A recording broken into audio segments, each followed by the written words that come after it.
Bienvenue dans Tech Forward, votre dose quotidienne des plus grandes actualités qui façonnent le monde numérique. Aujourd'hui, le 28 janvier 2026, on plonge au cœur de développements révolutionnaires, des paiements massifs dans l'industrie musicale aux nouvelles fonctionnalités ultra performantes de Chrome, et une nouvelle IA qui bouleverse la donne. Spotify fait des vagues, les amis. Ils viennent d'annoncer un versement stupéfiant de 11 milliards de dollars à l'industrie musicale en 2025.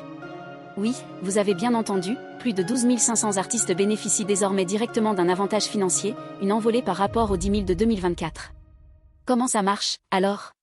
Spotify prend une part de 30%, et malheureusement, les artistes avec moins de 1000 écoutes ne touchent rien.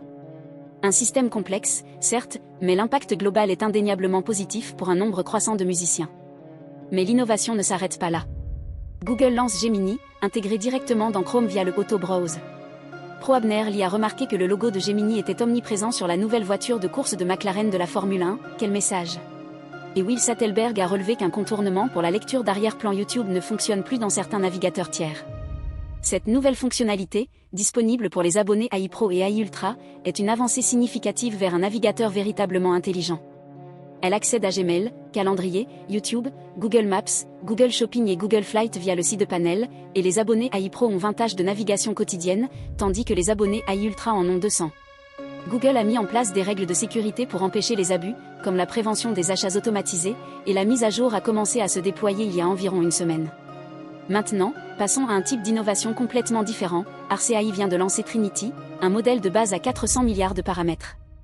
Il est comparé à Meta Llama 4 Maverick et Z et GLM 4.5. Le modèle a été entraîné en 6 mois pour 20 millions de dollars en utilisant 2048 Nvidia Blackwell B3 Sense GPUs.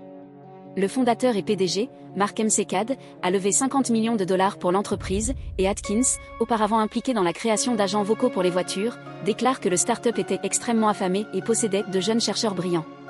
L'entreprise, initialement axée sur la personnalisation des modèles pour des clients comme SK Telecom, a post-entraîné des modèles open source tels que Llama et Mistral. Msekad, auparavant chez Hugging Face, exprime des inquiétudes quant à la dépendance envers d'autres entreprises, en particulier en raison de la prévalence des modèles chinois. Atkins indique que moins de 20 entreprises ont pré-entraîné des modèles à cette échelle, et le start-up a commencé avec un modèle de 4,5 milliards de paramètres en partenariat avec Datology AI. Il déclare que Llama n'est pas véritablement open source en raison d'une licence contrôlée par Meta. RC existe pour fournir une alternative permanentement open, sous licence Apache. Les modèles Trinity, y compris les versions grandes et petites, sont téléchargeables gratuitement. Enfin, de grosses nouvelles concernant le matériel, plus de 400 000 puces H200 arrivent chez les géants de la tech. La Chine a approuvé les importations pour ByteDance, Alibaba et Tencent. La visite de Jensen Huang, PDG de Nvidia, a coïncidé avec les approbations. Reuters a signalé que d'autres entreprises chinoises attendent des approbations.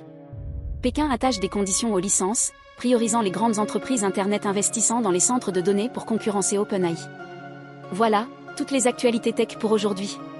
N'oubliez pas de consulter Tech Forward où vous trouverez vos podcasts. Abonnez-vous et faites-nous savoir ce que vous en pensez dans les commentaires.